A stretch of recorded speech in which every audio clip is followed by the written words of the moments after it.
One of the most searched for video game related phrases is, even now, what is an indie game? Well, we're going to try and answer that today because it's obviously relevant to what I do. So, for this, I want you to consider two questions, two distinct questions for you to have rolling around in your head while we talk about this.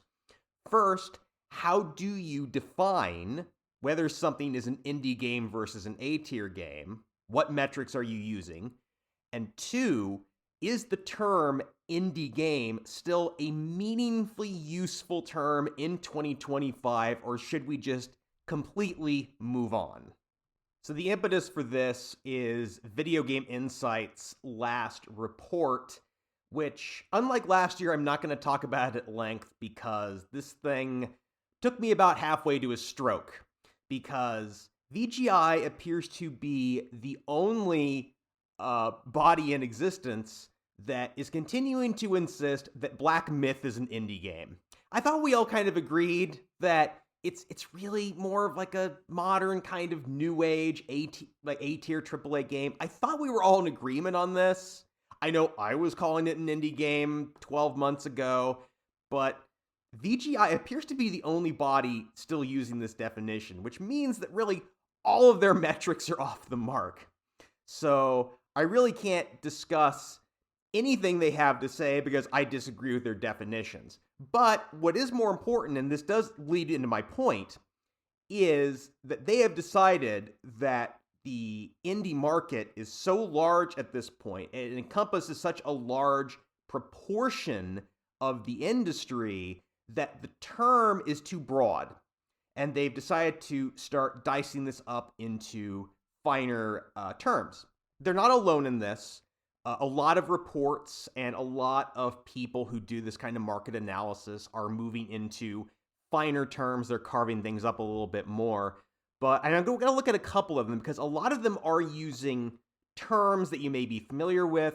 The problem is none of these people and none of these groups can agree on what these terms mean. So let me start with VGI's terms and how they're defining these. Now, they are using 4 different categories to dice this up. They have triple I, which is one of those terms that people keep trying to make fetch happen and it's not working, but that's what VGI is going with for their top is triple I.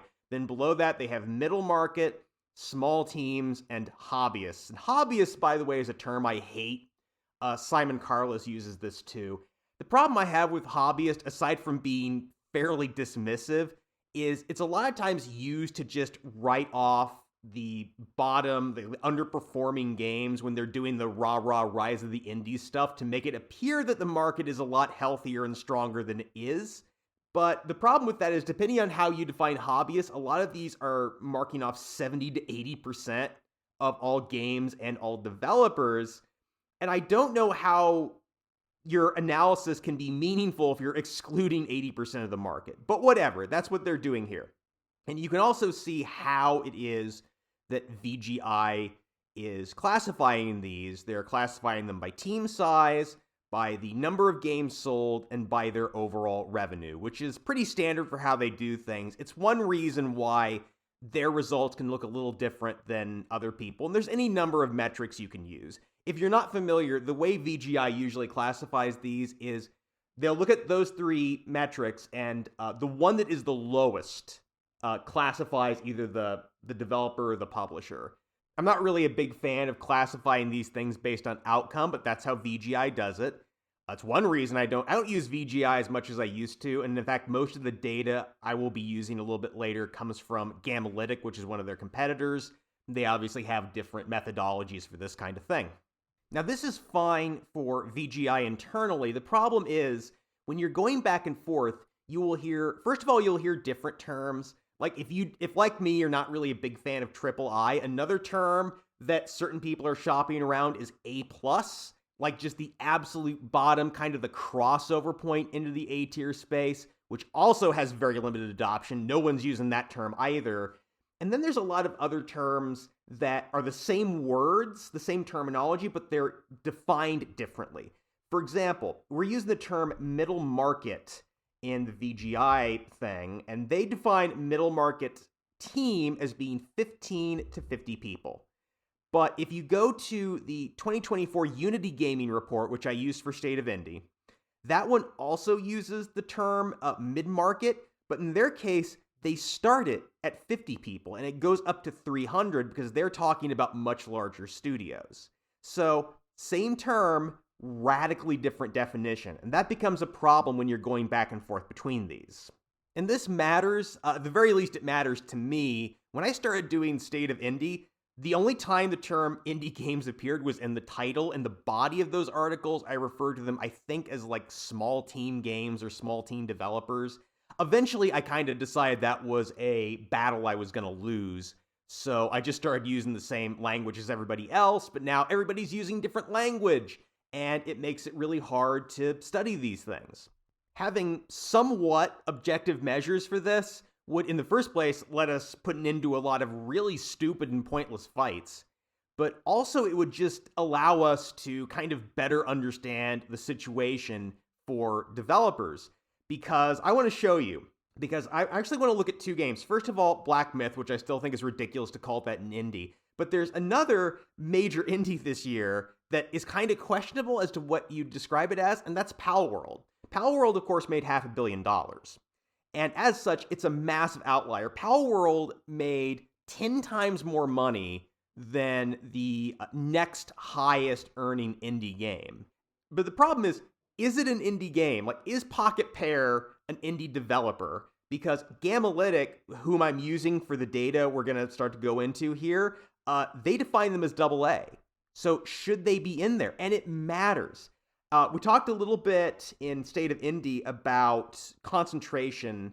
Really, it's not so much concentration as much as it is how hit-driven these games are getting, but it is skewed by outliers. And I said that, something like 3/4 of the revenue for the first 2 quarters of this year, for January, February, March, April, May, June, 3/4 of that was from 10 games. But a big chunk of that, a third of the money from that period, was Palworld. And that's remained really true. Nothing came anywhere close to making the kind of money this did at the beginning of the year. If you look at the whole year in total, because I was curious as to whether this would hold true for the entire year, the top 10 games, if you include Palworld, let me give you my terms first, because again, I'm using Gamalytic and not VGI for this. Gamalytic says that indie games, or at least games tagged as indie on Steam, it's a little bit questionable, but is what we're going with, says that games tagged as indie on Steam made $2 billion in 2024, which about half of that, about $1 billion, was made on games released in 2024, who had their first release, either full release or early access, this year. About half of it came from older games, half of it came from games released this year. Palworld was almost half of that. So if you look at the different, I'll have a thing up here that is the proportion of revenue made by the top 10 indie games released on Steam in 2024, and you'll see if we include Palworld, then those top 10 games made about 2/3 of the money. If we exclude it, they only made about 1/3 of the money. So this is a huge, huge, huge difference on how we are classifying these kind of things. See, up until now, it was pretty trivial to just say, well, if I haven't heard of this developer, then they're probably an indie.